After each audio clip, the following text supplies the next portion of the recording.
ഇവരുടെ രണ്ടുപേരുടെ ആ പ്രണയത്തിന്, ആ പ്രണയ കഥയ്ക്ക് സാക്ഷിയായ ആളെന്നുള്ള രീതിയിൽ പ്രണയം എന്ന് പറഞ്ഞത് ആ ഭാരതപ്പുഴയുടെ തീരത്ത് ഓടുന്ന സിംഹത്തിന്റെ ഒരു ചിത്രമായിരുന്നു എന്റെ മനസ്സിൽ.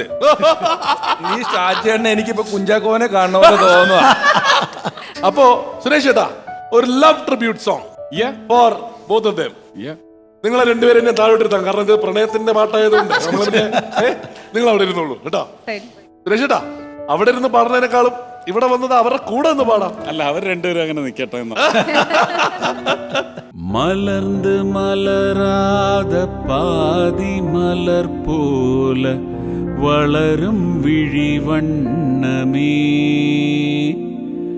வந்து விடிந்தும் விடியாத காலை பொழுதாக விளைந்த கலை அன்னமே நதியில் விளையாடி கொடியில் தலை சீவி நடந்த இளம் தென்றலே வளர்பொதிகை மலர் தோன்றி மதுரை நகர் கண்டு பொழிந்த தமிழ் மன்றமே நதியில் விளையாடி கொடியில் தலை சீவி நடந்த இளம் தென்றலே வளர்பொதிகை மலர் தோன்றி மதுரை நகர் கண்டு பொலிந்த தமிழ் மன்றமே மலர்ந்து மலராத பாதி மலர் போல வளரும் விழிவண்ணமே வந்து விடிந்தும் விடியாத காலை பொழுதாக விளைந்த கலை அன்னமே.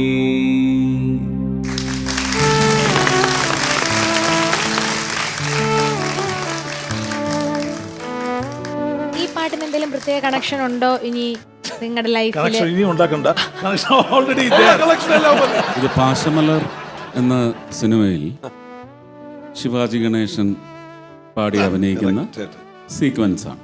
ഒരാങ്ങള പെങ്ങളുടെ ജീവിതത്തിലേക്ക് സമ്മാനമായി നൽകുന്ന ഒരു ഗാന ചിത്രീകരണമാണ് ആ സിനിമയിലുള്ളത്. ഇവിടെ അങ്ങനെ ഒരു കണക്ട് ഇതിന് വിചാരിക്കാൻ അല്ലേ?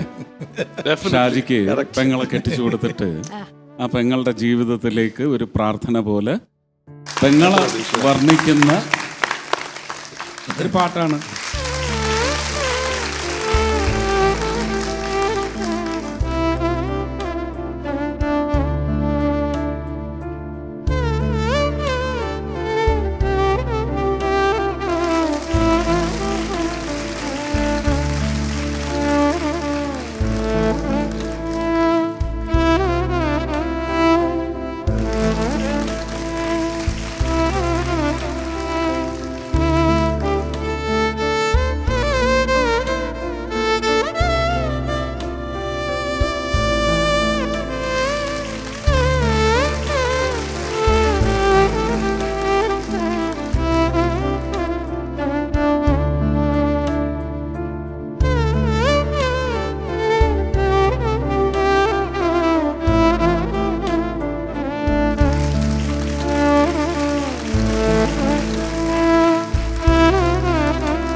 ഈ ഒരു തട്ടിന് വരെ ഭയങ്കര റോളുണ്ട്.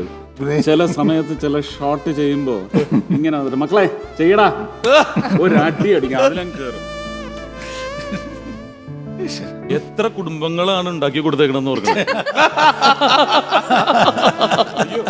എത്രയോ പേരുടെ സംഗമത്തിന് പാത്രമായി എത്രയോ. അല്ല, അങ്ങനെ തെറ്റിദ്ധരിക്കപ്പെട്ടിട്ടുമുണ്ട്. പാർവതി ജയറാം കഥയിൽ ഞാനില്ല. ഞാൻ ആ വിവാഹം നടക്കുന്ന ഒരു വേദിയെ സംബന്ധിച്ച് ഒരു വിഷയമുണ്ടായപ്പോൾ മാത്രം അത് പപ്പേട്ടൻ്റെ വീട്ടിൽ വെച്ച് ചെയ്യാനുള്ള ഒരു ചില തുടക്കങ്ങൾ കുറിച്ച് വെച്ചു. പക്ഷേ അത് എല്ലാം നശിപ്പിച്ച് കളഞ്ഞു. അതിലിന്നും പപ്പേട്ടൻ്റെ ഭാര്യ ചേച്ചിക്ക് ഭയങ്കര വിഷമമുണ്ട്. പക്ഷേ ജയറാം എന്നെ വിളിച്ച് വളരെ വളരെ വിഷമത്തോടെ സംസാരിച്ചു. പക്ഷെ അത് ഒഴിവാക്കാൻ പറ്റാത്ത ഒരു അവസ്ഥയിലേക്ക് അത് വളർന്നു പോയി. അത് ഇനി മഞ്ജുവിൻ്റെ കാര്യത്തിൽ ഇപ്പോഴും ഞാൻ അതിൻ്റെ ആളാണെന്ന് എനിക്ക് തോന്നുന്നു മാധവേട്ടനൊക്കെ ഭയങ്കര സംശയമായിരുന്നു. ഒരു വളരെ മോശപ്പെട്ട ഒരു എപ്പിസോഡ് പത്രത്തിൻ്റെ സെറ്റിലുണ്ടായിട്ടുണ്ട്. ഞാനന്ന് എൻ്റെ BP 120, എൻ്റെ ഡയസ്റ്റോളിക് 120 ആയിട്ട് തല ചുറ്റി സെറ്റിൽ വീണിട്ട് ഹനീഫ് കെയും ജോഷിയേട്ടനും 7 ആർട്സ് വിജയകുമാർ ഏട്ടനും സേതു അടൂർ അവരെല്ലാം കൂടെ ചേർന്നാണ് എന്നെ ആശുപത്രിയിൽ കൊണ്ടുപോകുന്നത്. അന്ന് സമറിൻ ബത്ലഹേമിൻ്റെ ഓഡിയോ ലോഞ്ചാണ്. എന്നെ റൂമിൽ കൊണ്ടുവന്ന് കിടത്തിയിട്ട് അവിടെ ഡോക്ടർ ഇരിക്കുമ്പോൾ മാധവേട്ടനും മഞ്ജു താഴെ വന്ന് കാറിലിരുന്നു. മാധവേട്ടനെ റൂമിലേക്ക് പറഞ്ഞയച്ചിട്ട് സുരേഷ് ഏട്ടനോട് പോയി സോറി പറഞ്ഞല്ലാതെ ഞാൻ ഈ പരിപാടിക്ക് വരില്ല എന്ന് പറഞ്ഞിട്ട് മാധവേട്ടൻ എൻ്റെ മുറി വന്ന് അങ്ങനെയൊക്കെയുള്ള ഒരുപാട് മുഹൂർത്തങ്ങളുണ്ടായിട്ടുണ്ട്. തെറ്റിദ്ധരിക്കപ്പെട്ടിട്ടുണ്ട് ഒരുപാട്. ഞാൻ എൻ്റെ അടുത്ത് വന്നവരെ ഞാൻ കൈയൊഴിഞ്ഞിട്ടില്ല.